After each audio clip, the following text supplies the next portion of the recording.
আপনারা দেখছেন AGT live 24/7। आप देख रहे हैं AGT live 24/7। You are watching AGT Live 24/7. হিন্দিভাষীদের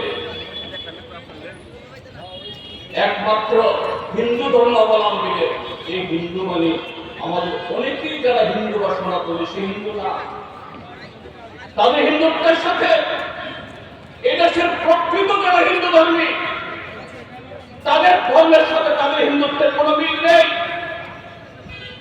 তাদের স্লোগান হিন্দু, হিন্দি, হিন্দুস্থান। ত্রিপুরাজ্যের ট্রাইবেলদের উন্নতি না হলে ত্রিপুরাজ্যের উন্নতি হবে না, যেহেতু তারা পশ্চাৎপদ। ভালো কথা, কিন্তু বন্ধুরা বিগত 8 বছরের অভিজ্ঞতায় আমাদের কি বলে, আমরা কি লক্ষ্য করছি, এই ট্রাইবেল এলাকাতে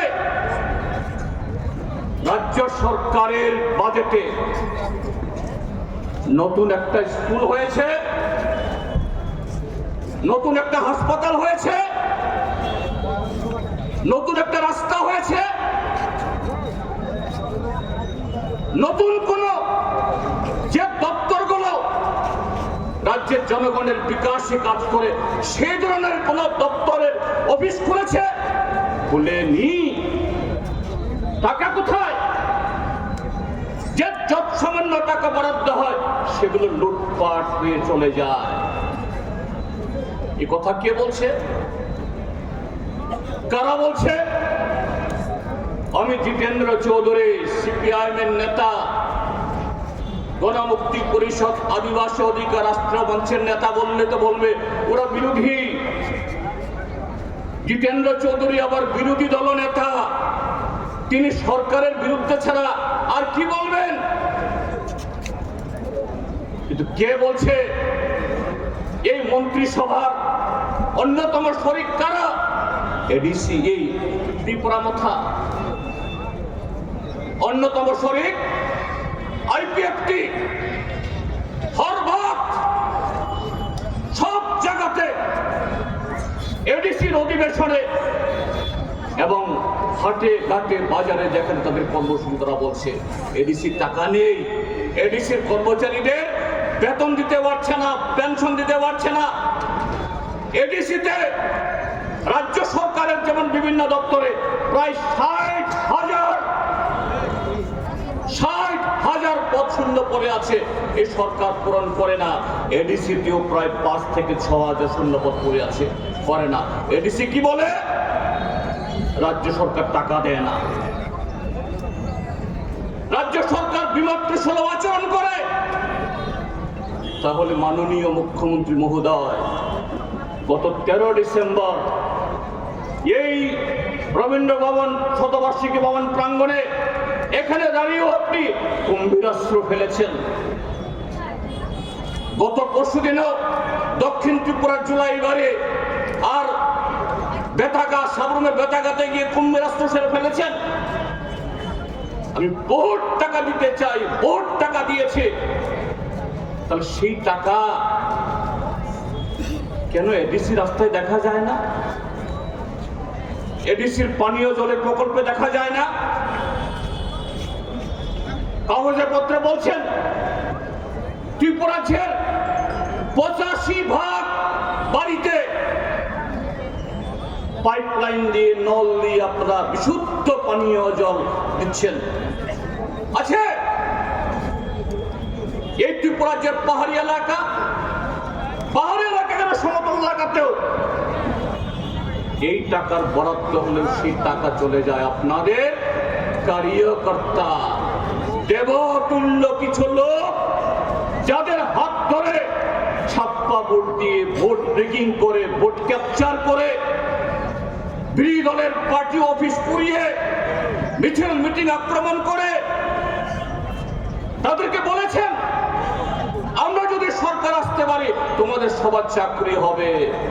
চাকরি তো হয় না, বিজেপির আমলে তো চাকরি হবে না কখনো। আর কাজেই এদেরকে লুটে পুটে খাওয়ার জন্য লাইসেন্স দিয়ে দিয়েছেন। এরা এখন রাস্তা গিলছে, এরা এখন পুকুর গিলছে, সরকারি অফিস সব গিলছে। আর ডাকাতদের মধ্যে যখন লুটপাট করে মারামারি হয়, প্রতিদিন কৈলাসহরে, কুমারঘাটে, উদয়পুরে, সোনামুড়াতে, বিশালগড়ে আমরা কি দেখি? মথা আর বিজেপির মারামারি, বিজেপি মারামারি। এই মারামারি, এই সংঘাত, এই বিরোধ নীতির প্রশ্নে না, কর্মসূচির প্রশ্নে না, গণতন্ত্রের প্রশ্নে না। এই মারামারি ত্রিপুরাজ্যের 44 লক্ষ মানুষের স্বার্থে না। এই মারামারি শুধুমাত্র নোটের বখরা। এই জায়গায় আজকে ত্রিপুরাজ্যের মধ্যে নিয়ে গেছে বিজেপি, এবং তার এই দুই শরিক মানুষ আসেন না, তাদেরকে আসতে বাধ্য করা হয়। কিন্তু আজকে আপনারা এখানে এসেছেন, কেন এসেছেন? গণমুক্তি পরিষদ তো আপনাদেরকে গাড়ি ভাড়া, খাওয়া, অনেক গরিব মানুষ, জুমিয়া, কৃষক, ক্ষেত মজুর আজকে এখানে আসতে গিয়ে সারাদিনের মজুরি খোয়া নিয়ে গেছে। আমরা খুশি দিতে পারবো না। আপনারা এসেছেন দায়বদ্ধতা থেকে, সেই ভালোবাসা থেকে, নিজের এবং সন্তানদের এবং গোটা ত্রিপুরাজ্যের ভবিষ্যৎ যে ধ্বংস হয়ে যাচ্ছে, সেই ভবিষ্যৎকে সুরক্ষিত করার জন্য আপনারা আজকে এখানে এসেছেন। এটাই গণতান্ত্রিক চেতনা। আমার আগের বক্তারা, আমাদের সভাপতি কমরেড নরেশ জমাতিয়া, আমাদের সাধারণ সম্পাদক কমরেড রাধাচরণ দেববর্মা, আমাদের অন্যতম বক্তা কমরেড বৃন্দা কারাত সারা দেশের অভিজ্ঞতা নিয়ে এই কথাগুলি সেখানে বলে গেছেন যে আমাদের দেশ চালাচ্ছে আরএসএস এর নেতৃত্বে ভারতীয় জনতা পার্টি নামে একটা পার্টি। ভারতীয় জনতা পার্টি, এই দলের আলাদা কোনো নীতি নেই। আরএসএস যে মনোবাদী দৃষ্টিভঙ্গি নিয়ে পরিচালিত হয়, সে আরএসএস এর অঙ্গুলি হেলনে, এদের নির্দেশে, এদের আদেশে ভারতীয় জনতা পার্টি চলে। ভারতীয় জনতা পার্টি পরিচালিত কেন্দ্রীয় সরকার, রাজ্য সরকার, পঞ্চায়েত, সমস্ত জায়গাতে সে নীতি প্রচলিত হয়। সে আরএসএস এর স্লোগানকে ভারতবর্ষে একমাত্র হিন্দিভাষীদের, একমাত্র হিন্দু ধর্মাবলম্বীদের, এই হিন্দু মানে আমাদের অনেকেই যারা হিন্দু বা সনাতনী, সে হিন্দু না। তাদের হিন্দুত্বের সাথে এদেশের প্রকৃত যারা হিন্দু ধর্মী, তাদের ধর্মের সাথে তাদের হিন্দুত্বের কোনো মিল নেই। তাদের স্লোগান হিন্দু, হিন্দি, হিন্দুস্থান। এই হিন্দি, হিন্দু, হিন্দুস্থানে আদিবাসী, তফসিলি জাতি, ধর্মীয় সংখ্যালঘু আর সমাজের যারা অর্ধেক জনসংখ্যায় নারী, নারীদের মর্যাদা, নারীদের অবস্থান, নারীদের মূল্য এই আরএসএস এর অভিধানে নেই। সেই পথে আজকে ভারতীয় জনতা পার্টি পরিচালিত কেন্দ্রীয় সরকার, দিল্লিতে গতকাল থেকে বাজেট অধিবেশন শুরু হয়েছে। সেই বাজেটে আদিবাসীদের, তপশিলীদের, ধর্মীয় সংখ্যালঘুদের, মহিলাদের, তাদের জন্য মুখরোচক এরকম কিছু স্লোগান ছাড়া, স্কিম ছাড়া প্রকৃত অর্থে এই মহান ভারতবর্ষকে কিভাবে গড়তে হবে, কিভাবে এগিয়ে নিয়ে যেতে হবে, গত 11 বছর ধরে নরেন্দ্র মোদীর নেতৃত্বে তাদের বাজেটগুলো দিগ্গ ছিল না। তো স্বাভাবিক তাদের দ্বারা পরিচালিত রাজ্য সরকার বিপ্লব দেব থেকে শুরু করে বর্তমান ডক্টর মানিক সাহা নেতৃত্বে, সেখানে এ রাজ্যের সার্বিক বিকাশে কি ট্রাইবেল, কি নন ট্রাইবেল, কি এসসি, কি ওবিসি, কি ধর্মীয় সংখ্যালঘু, কি মহিলাদের জন্য সেরকম ব্যবস্থা থাকবে কোত্থেকে? আজকে আমরা দেখছি এডিসি এলাকা, আমাদের রাজ্যের মাননীয় মুখ্যমন্ত্রী এখন প্রায় 2 দিন অন্তর অন্তর কাঞ্চনপুর যাচ্ছেন, ওই লংথরা বেরিয়ে যাচ্ছেন, অমরপুর যাচ্ছেন, করবুক যাচ্ছেন, মান্দায় যাচ্ছেন, খুমলং যাচ্ছেন। ভালো,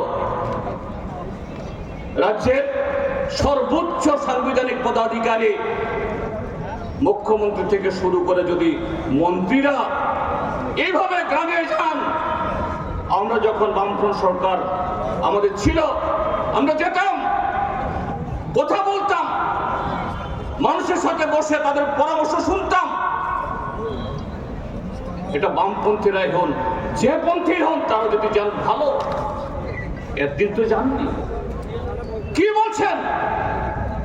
সেখানে গিয়ে যেহেতু ত্রিপুরাজ্যের পত্রিকাগুলো সরকারের বিজ্ঞাপন দিয়ে চলতে হয়, এদের বক্তব্যকে যদি সেরকম ভাবে খুব গুরুত্ব দিয়ে না ছাপে, বড় বড় শিরোনাম করে আবার বিজ্ঞাপন কেটে দেবে, সে আশঙ্কায় ছবি টবি দিয়ে মুখ্যমন্ত্রীর মুখে অনেক ভালো ভালো শব্দ বসিয়ে প্রচার হয়।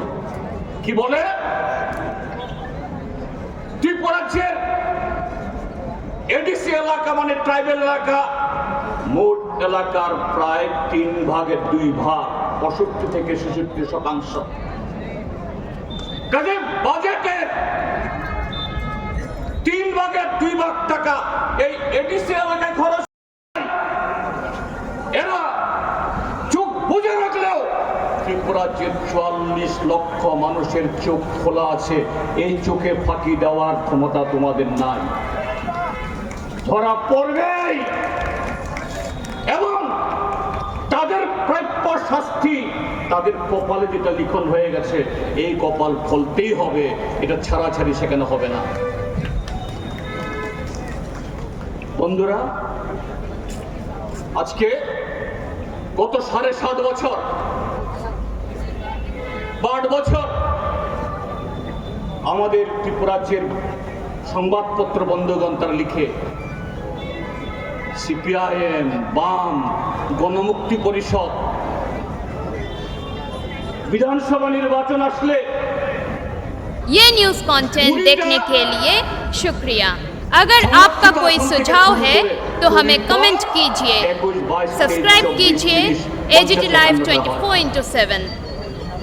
Thanks for watching AGT Live 24/7. এই কুড়ি চলে গেছে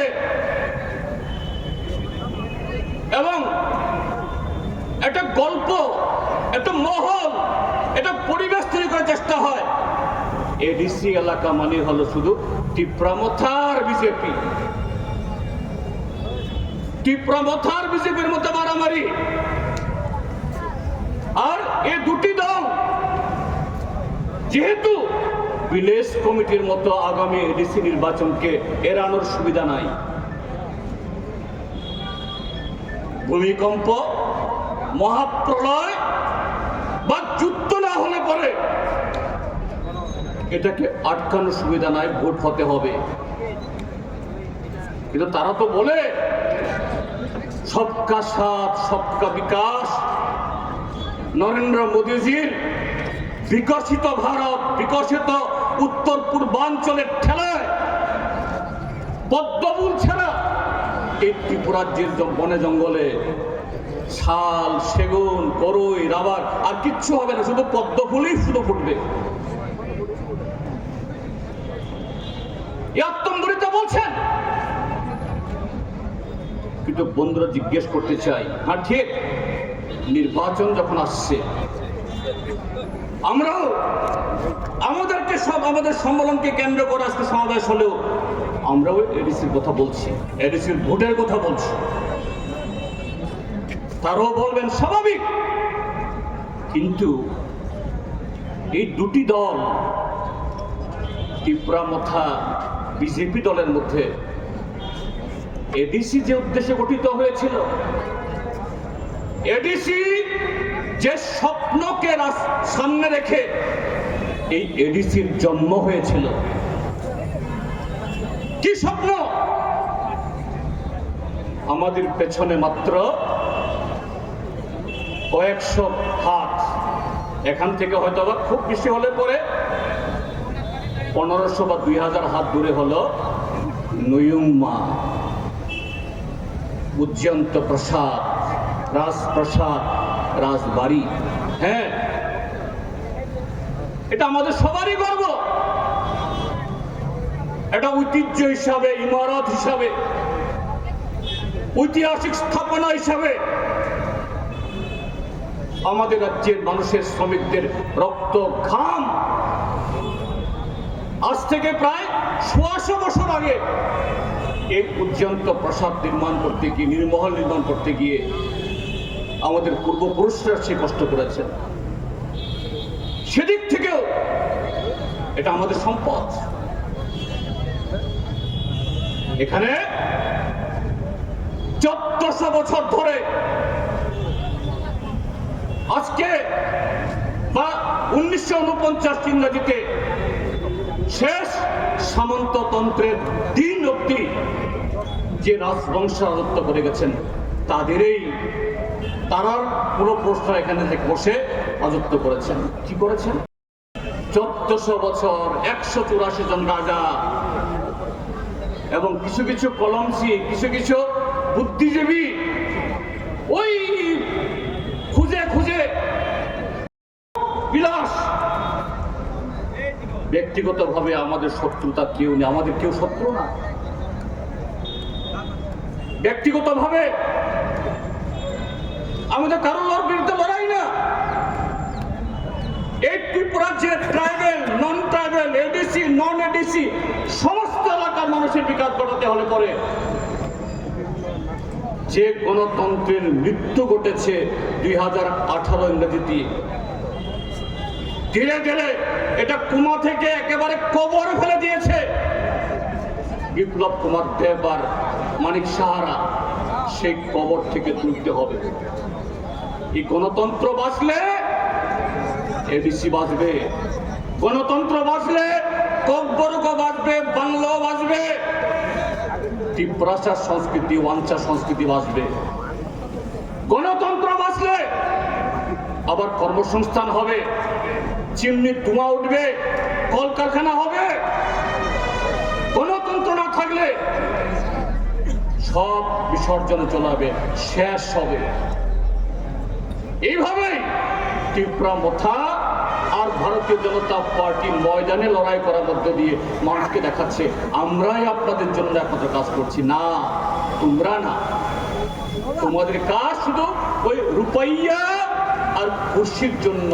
এই রাজ্যের মানুষের কল্যাণ, যুবকদের কর্মসংস্থান, এডিসির প্রতি বিভক্তিসুলভ আচরণ, এ থেকে এডিসিকে মুক্ত করা, ককবরকের বিকাশ, এই রাজ্যের সার্বিক উন্নয়ন এখানে অনুপস্থিত।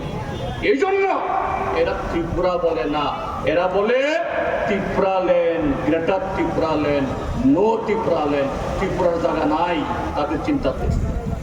কাজে বন্ধুরা, আমরা আহ্বান জানাবো আদিবাসী অধিকার রাষ্ট্রীয় মঞ্চের তরফ থেকে, গণমুক্তি পরিষদের তরফ থেকে আজকে এই বিশাল যে সমাবেশ হয়েছে,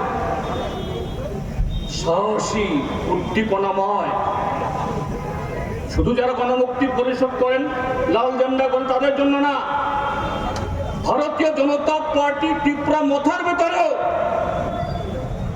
যারা ক্রমশ বুঝতে পারছেন, বুঝতে শুরু করেছেন, এদেরকে উৎসাহিত করবে।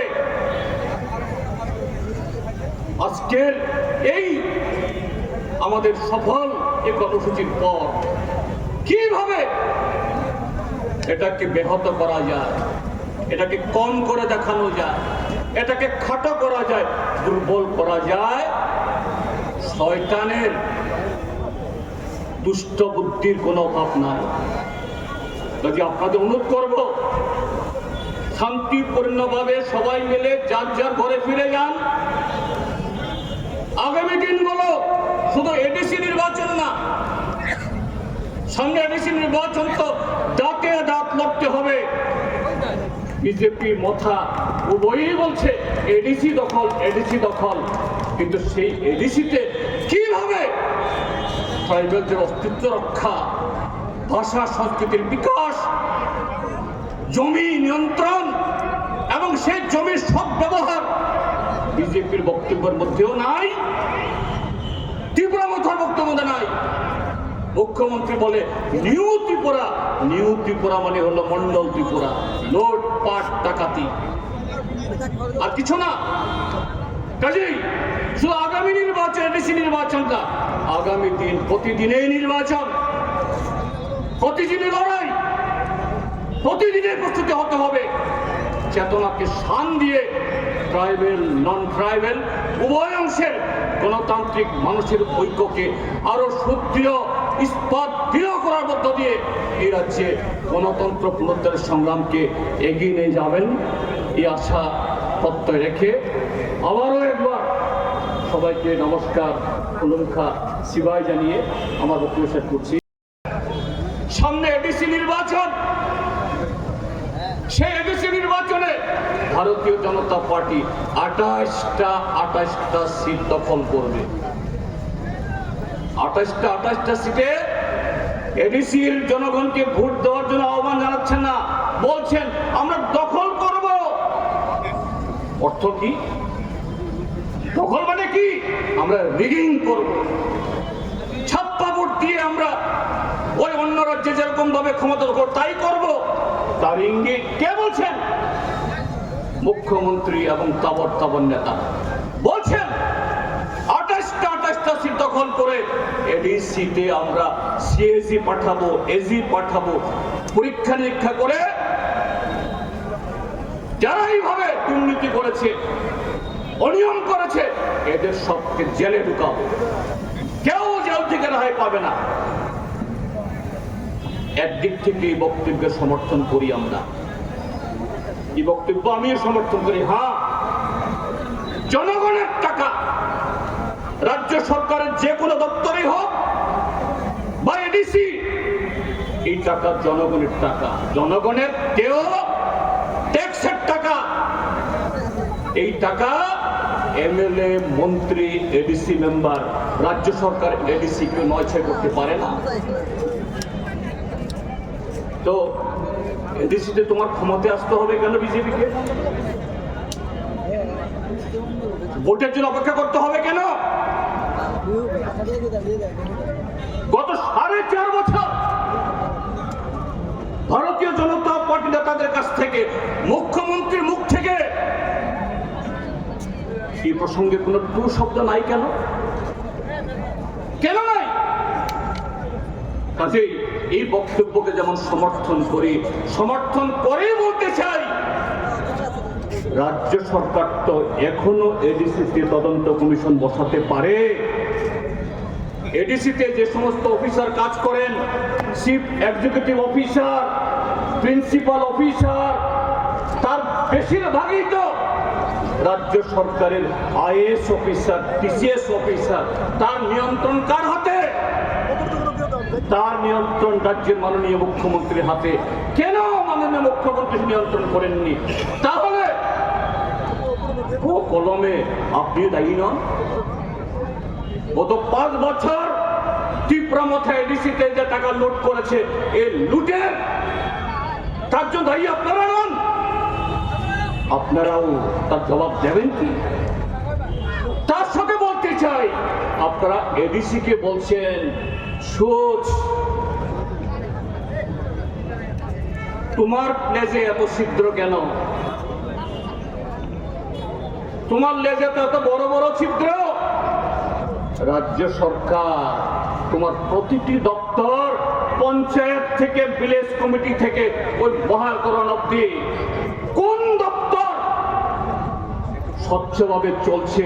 একটু বুকে টুকে দিয়ে বলো, বলো। এ রাজ্যের এক একজন মন্ত্রী 2 বছর 2.5 বছর না হতে হতেই দিল্লিতে কোটি কোটি টাকা দিয়ে ফ্ল্যাট কিনে 3-4টা পেট্রোল পাম্পের মালিক হয়, নামে বেনামে জায়গা ক্রয় করে নিজের বিধানসভা কেন্দ্র এলাকাতে এই আগরতলার পশ এলাকাতে 2তলা 3তলা বাড়ি তুলে জামাইয়ের নামে, মেয়ের নামে, বউয়ের নামে ব্যাংকে লক্ষ লক্ষ কোটি টাকা আমানত হয়। ভারতীয় জনতা পার্টি সে হিম্মত আছে? সে হিম্মত আছে অন্য রাজ্যগুলোতে চট চট করে বিরোধী দলকে সাহায্য করার জন্য ইডি, ইনকাম ট্যাক্স, সিবিআই কিভাবে আপনাদের এমএলএ মন্ত্রী নেতারা এমএলএ মন্ত্রী না হয়েও মন্ডল পরিমন্ডলরা লাখ লাখ কোটি কোটি টাকার মালিক হয়ে যাচ্ছেন? মানুষ দেখছে না? ইডির অফিস হতো দিল্লিতে, কলকাতাতে, তারা হয়তো দেখছে না, ত্রিপুরাজ্যের প্রত্যেকটা মানুষ দেখছে। এই মন্ডলের নেতা, এই দেবতুল্য কার্যকর্তা, এই নেতা, এমএলএ হোক বা মন্ত্রী, মাত্র 3 বছর আগে বিপিএল কার্ড দেন, রেশন শপ থেকে 5 কেজি মাংনা চাল না সরাইলে চলে না। আর সেই মন্ত্রী, সে এমএলএ মাত্র 2-2.5 মাসের ভিতরে কোটি কোটি টাকা দিয়ে সম্পদ তৈরি করে, বাড়ি করে, গাড়ি করে 23তম কেন্দ্রীয় সম্মেলনকে উপলক্ষ করে আজকের এই মহতী এবং বিশাল এই জমায়েতের সম্মানিত সভাপতি কমরেড নরেশ জমাতিয়া আমাদের মাঝে উপস্থিত আছেন। সর্বভারতীয় নারী নেত্রী এবং আদিবাসী অধিকার রাষ্ট্রীয় মঞ্চের অন্যতম সংগঠক শ্রদ্ধেয় কমরেড বৃন্দা কারাত আমাদের মাঝে উপস্থিত আছেন। আদিবাসী অধিকার রাষ্ট্রীয় মঞ্চের সর্বভারতীয় আহ্বায়ক, ভারতের লোকসভার প্রাক্তন সদস্য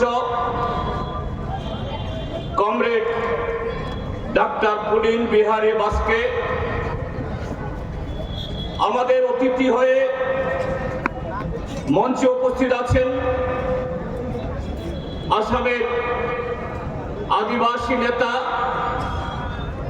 কমরেড বাপু বড় এবং মঞ্চে আসেন আরো অন্যান্য গণমুক্তি পরিষদ এবং গণতান্ত্রিক আন্দোলনের নেতৃবৃন্দ। কাজী গণমুক্তি পরিষদ এবং ত্রিপুরাজ্যের সমস্ত গণতান্ত্রিক দল এবং বিজেপি, মোথা, আইপিএফের ভেতরেও যারা গণতন্ত্রকে ভালোবাসেন, রাজ্যের উন্নয়ন চান, শান্তি চান, এ রাজ্যের প্রগতি ফিরে আসুক, এ রাজ্যের উন্নতির চাকা আবার সামনের দিকে চলুক, আমাদের সকলের দায়িত্ব এই জনবিরোধী, অনৈতিক, অগণতান্ত্রিক জোটকে প্রতিহত করে গণতন্ত্রের পতাকাকে আবার পুনরায় উদ্দিন করা। আজকে এই সমাবেশের মধ্য দিয়ে আপনাদের সে অঙ্গীকার, আপনাদের সে ইচ্ছা প্রত্যয় এটা প্রকাশ করেছেন। বন্ধুরা, একটু আগে কমরেড বৃন্দাদি বলেছেন, এই গত কটা দিনের কয়েকটা জনসভাতে মাননীয় মুখ্যমন্ত্রী স্বাভাবিক তার দলের যারা সাকরেতরা উপজাতি বা ট্রাইবেল এলাকাতে গেলে পরে তার দলে ট্রাইবেল নেতাদের নিয়ে যাবেনই, এটা অন্যায় কিছু না। তাদের সাধারণ সম্পাদক, তাদের সহসভাপতি, কেউ কেউ এমপিও হয়েছেন, আগামী দিন আরো বড় নেতা হওয়ার স্বপ্ন দেখেন, ঠিক আছে, এটা গণতান্ত্রিক অধিকার। তাদের নেতাদের নিয়ে যে অংশে মানুষের কাছে এই বক্তৃতা করছেন সে অংশে মানুষের কাছে বক্তৃতা তুলে ধরার জন্য তাদের নিয়ে যাবেন, এটা স্বাভাবিক। এখানে কোনো দোষ নেই, আমি কোনো অন্যায় সেখানে বলছি না। কি বলছে? গত 5 বছর ধরে খুমলুং এডিসি ঠিক চলছে না, লুট চলছে, লুট না ডাকাতি চলছে। খুমলুঙে টিপ্রামথার যে প্রশাসন, তাদেরকে ভারতীয় হিসাব রক্ষী নিদিয়ে CAG controller and auditor general of India, ভারত সরকার থেকে এই দেশের সব সরকার, পঞ্চায়েত, মিউনিসিপালিটি অবধি তার প্রতিটি টাকা, প্রতিটি পয়সা ঠিকভাবে খরচ হচ্ছে কিনা, আইন মাফিক খরচ হচ্ছে কিনা তা পরীক্ষা করা। এরা যদি দেখে সেখানে অনিয়ম হয়েছে, তখন তাদেরকে নোটিশ দেয়, সে খরচ সম্পর্কে প্রশ্ন তুলে। এই সিএজি আমাদের সময়ে তো আমরা দীর্ঘদিন চালিয়েছি। কমরেড রাধাচরণ দেববর্মা, এখানে কমরেড রঞ্জিত দেববর্মা, সিএম চেয়ারম্যান তারা আছেন। এরকম ভাবে রাজ্য সরকার, কেন্দ্রীয় সরকার, সিএজি বা এজি তাদের চাহিদা মতো যখনই কোনো হিসাব সম্পর্কে, খরচ সম্পর্কে প্রশ্ন করা হয়েছে, সঙ্গে সঙ্গে উত্তর দেওয়া হয়েছে। কিভাবে খরচ হয়েছে, কেন খরচ হয়েছে, কোন পদ্ধতি অনুসরণ করে। এখানে বিজেপির নেতারা বলছেন টিপ্রামথা পরিচালিত এডিসি কোনো হিসাবের তোয়াক্কা করছে না, নিয়মের তোয়াক্কা করছে না, 9-6 করছে। এক চেয়ারম্যানের জায়গাতে 7 চেয়ারম্যান নিয়োগ করে, টেন্ডার করে না। রাজ্যের যারা টেন্ডার করে, এডিসি এলাকার যুবকরা যারা কাজ পাওয়ার আগ্রহী, তারা কাজ পায় না, সে কাজ বিক্রি হয়ে যায় ওই গুজরাট, উত্তরপ্রদেশ, বিহার, আসামের কন্ট্রাক্টরদের কাছে। এই জন্য এডিসি কে নোটিশ করা হয়েছে, এডিসি নাকি জবাব দেয় না। রক্তচক্ষুকে উপেক্ষা করে সমস্ত ধরনের প্রতিবন্ধকতা ভেঙে এই জমায়েতে সমবেত হয়েছেন। আপনাদের শুধু অভিনন্দন জানালে কম হবে। আপনারা এখানে এসেছেন যে এই ত্রিপুরাজ্যকে রক্ষা করার জন্য, গণতন্ত্রকে বাঁচানোর জন্য, পুনরুদ্ধার করার জন্য। ত্রিপুরাজ্যে গত প্রায় 8 বছর ধরে যে জঙ্গল রাজত্ব চলছে, এই জঙ্গল রাজত্ব থেকে ত্রিপুরাজ্যকে উদ্ধার করার জন্য। বন্ধুরা, আপনাদেরকে আমি স্বাগত জানাচ্ছি আমাদের এই প্রিয় রাজ্য ত্রিপুরাজ্যের রাজধানী আগরতলাতে। কেন বলছি এই কথাটা? আজকে ত্রিপুরাজ্যের মধ্যে যে ট্রিপল ইঞ্জিনের সরকার চলছে, ভারতীয় জনতা পার্টি, টিপ্রামথা এবং আইপিএফটি, তারা আমাদের এই প্রিয় রাজ্যকে কি বলে? টিপ্রাল্যান্ড। আরেকটা দল বলে গ্রেটার ত্রিপুরা ল্যান্ড, আর আরেকটা দল বলে নো ত্রিপুরা ল্যান্ড। এরা ত্রিপুরা রাজ্যকে ত্রিপুরা বলে না। ত্রিপুরা রাজ্যের ইতিহাস, এই ত্রিপুরা রাজ্যের মানুষের ঐতিহ্য, এই ত্রিপুরা রাজ্যের সংস্কৃতি এটাকে মানে না। এই তাই গত 8 বছর ধরে কিভাবে আমাদের ঐতিহ্য, সংস্কৃতি, পরম্পরা বামপন্থী ফ্রন্ট সরকার, গণমুক্তি পরিষদ, আরো অসংখ্য গণতান্ত্রিক সংগঠন যে রক্ত ঘাম ফেলে তিলে তিলে এই ত্রিপুরা রাজ্যকে গড়ে তুলেছে, এটাকে ধ্বংস করা করছে। প্রতিদিন এটাকে টুকরো টুকরো করছে, দুর্বল করছে। কিন্তু মানুষ তাদের উদ্দেশ্য, তাদের চেহারা, তাদের মতলব, তারা যতই নতুন নতুন স্লোগান তোলো, মানুষকে বোকা বানিয়ে ক্ষমতায় টিকে থাকার জন্য, ক্ষমতা ধরে রাখার জন্য, নতুন করে ক্ষমতা দখলের জন্য চেষ্টা করো, পারছে না। তাই আমরা কি লক্ষ্য করছি? আমরা আজকে এই জনসভাতে আপনাদেরকে আহ্বান জানিয়েছি, আমরা কাউকে বিনা পয়সায় গাড়ি দিতে পারিনি, ভাড়া দিতে পারিনি, খাওয়া দিতে পারিনি।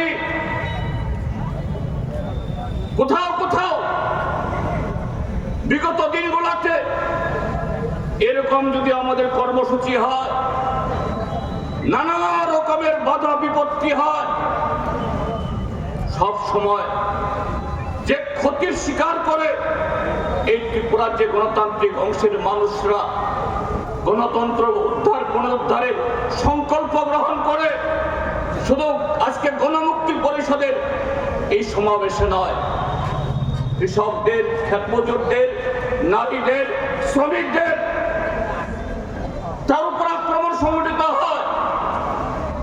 আমরা সেরকম ভাবে সবাইকে আমরা দেখভাল করতে পারি না। কিন্তু আজকে ত্রিপুরা রাজ্যের এই শাসক বর্গ যারা বলে আমরা আগামী 25 বছর, 40 বছর, 50 বছর ত্রিপুরা রাজ্যে থাকবো, যারা বলে এই ত্রিপুরা রাজ্যকে গ্রেটার ত্রিপুরা ল্যান্ডে পরিণত করব, গোটা উত্তর পূর্বাঞ্চলকে ত্রিপুরা রাজ্যের সাথে বাঁধব, আরো নানা কথা বলেন। কিন্তু আমরা কি লক্ষ্য করি? তাদের সে সমাবেশগুলো করতে গিয়ে ওই ধলাই জেলার ছামনো হোক বা ছোলেংটা, উত্তর জেলার কাঞ্চনপুর হোক বা আনন্দবাজার, দক্ষিণ জেলার ওই চুলাইবাড়ি হোক বা সাবরম, কোথাও সুতা বিলি করতে হয়, কম্বল বিলি করতে হয়, নগদ টাকা দিতে হয়। সুতা, কম্বল, নগদ টাকা বিলি করার পরও যখন মানুষকে টানতে পারছে না, চোখ রাঙাতে হয়, ক্ষমতার অপব্যবহার করে এদের শাসাতে হয়। যদি আমাদের মিছিলে না আসো, আমাদের কর্মসূচিতে অংশগ্রহণ করো না করো, তোমরা কাজ পাবে না, ঘর পাবে না, রেশন পাবে না, বিপিএল কার্ড কেটে দেওয়া হবে। কিন্তু তারপরও এরা ঠিক রকম বা সেরকম ভাবে জমাতে পারে না। এই রবীন্দ্র শতবার্ষিকী প্রাঙ্গণে, ভবন প্রাঙ্গণে গত 13 ডিসেম্বর এখানে শাসক দলের বিশাল সভা হয়েছে। সেই বিশাল সভা আমাদের এই সভার অর্ধেক নয়। সেই সেবার অর্ধেক চেয়ার খালি কেন? মানুষ তাদেরকে ভালোবেসে, তাদের কর্মকাণ্ডকে পছন্দ করে, তাদের নীতিকে। ये न्यूज कंटेंट देखने के लिए शुक्रिया। अगर आपका कोई सुझाव है तो हमें कमेंट कीजिए। शुक्रिया। अगर आपका कोई सुझाव है तो हमें कमेंट कीजिए। सब्सक्राइब Thanks for कीजिए watching AGT Live 24/7।